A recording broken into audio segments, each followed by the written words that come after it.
Romanos capítulo 2, versículo 8. Mas a indignação e a ira aos que são contenciosos e desobedientes à verdade, mas obedientes à iniquidade. Mas a indignação. No versículo anterior, o escritor havia dito que Deus recompensará com a vida eterna e com todas as suas preciosas promessas aos remidos de Cristo. Neste versículo, Paulo fala do outro lado da questão.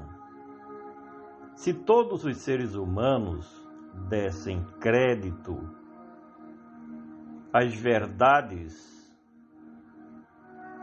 que nós encontramos na palavra de Deus, não haveria prejuízo para nenhum dos filhos dos homens.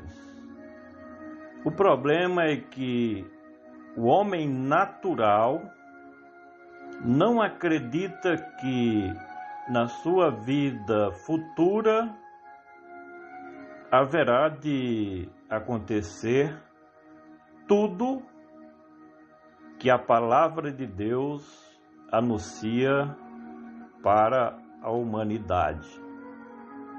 Mas a indignação e a ira, tanto a indignação quanto a ira já estão reservadas para os rebeldes, contra todos aqueles que fecham seus ouvidos às verdades do Evangelho de Cristo Jesus. A palavra de Deus afirma que o Senhor é um fogo consumidor, conforme está escrito em Hebreus, capítulo 12, versículo 29.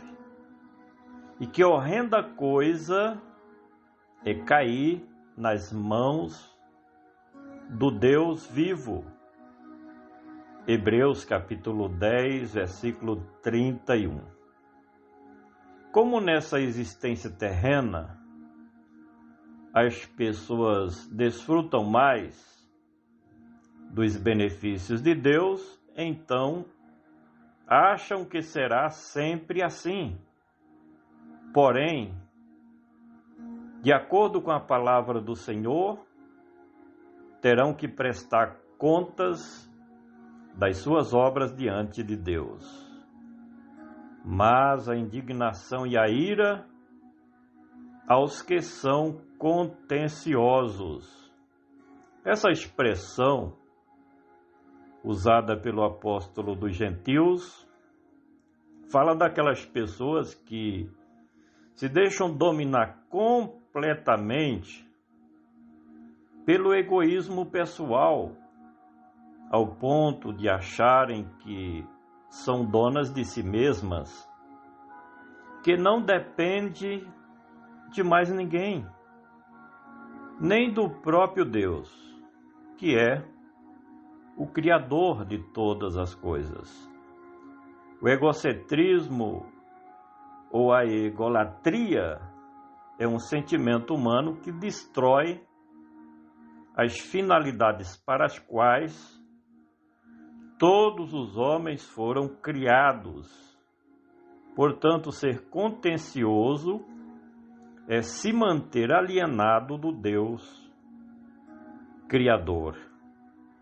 Mas a indignação e a ira aos que são contenciosos e desobedientes.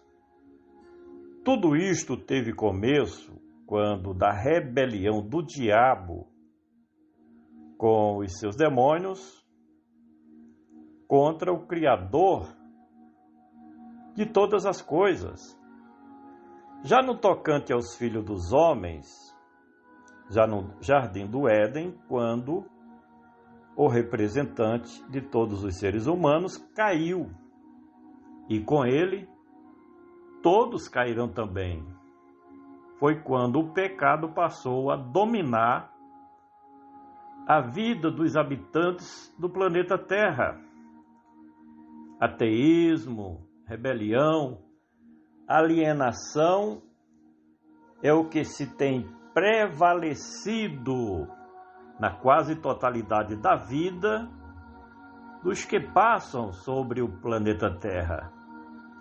As consequências têm sido terríveis e serão piores ainda, principalmente na eternidade sem Deus, sem Cristo Jesus, na condenação. Mas a indignação e a ira aos que são contenciosos e desobedientes à verdade. Podemos descrever, em resumo, que esta verdade de respeito a tudo que se faz parte dos planos de Deus para a humanidade. Esta mesma verdade era o mandamento de Deus ao nobre casal, Adão e Eva, em que eles não deveriam comer do fruto da árvore do conhecimento do bem e do mal. Essa mesma verdade ainda pode ser descrita nos dias de hoje como sendo o Evangelho das Boas Novas de Cristo Jesus, ao qual os incrédulos são, por natureza, desobedientes. Mas a indignação e a ira aos que são contenciosos e desobedientes à verdade, mas obedientes. A experiência humana mostra que, se chegarmos e dermos um bom conselho a uma determinada pessoa para o que é bom e correto, simplesmente essa pessoa vai desprezar o nosso bom conselho. Mas se alguém que segue o mal chegar e der um conselho negativo a esta mesma pessoa, tal conselho errado será facilmente seguido pelo ouvinte. Isso porque a síndrome do pecado domina os seres humanos pelo sentimento da rebelião. Finalmente, mas a indignação e a ira aos que são contenciosos e desobedientes à verdade, mas obedientes à iniquidade. O Evangelho diz que a iniquidade é pecado e que quem comete pecado pratica a iniquidade. O que Paulo termina dizendo no final deste versículo é que o homem natural tem a tendência a seguir o que é reprovado pela vontade de Deus. Podemos descrever a iniquidade citada pelo apóstolo dos gentios nesse texto como sendo uma corrente forte que prende o homem sem Deus aos seus próprios pecados.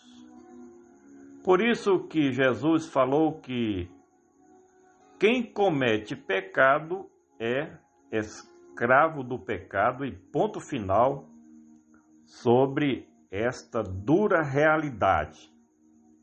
Percebe-se que o inimigo, que é o diabo com seus demônios, tem influenciado negativamente a maioria das pessoas para que vivam uma vida de deboche contra as verdades de Deus. Todos deveriam seguir o conselho de Cristo, e conhecereis a verdade, e a verdade vos libertará. É a única maneira do homem sair das trevas e vir para a luz, que é Cristo Jesus. Compartilha este áudio e vamos juntos semear o poderoso Evangelho de Cristo Jesus. Este é o nosso comentário que você pode ler no nosso blog Comentário Expositivo do Novo Testamento.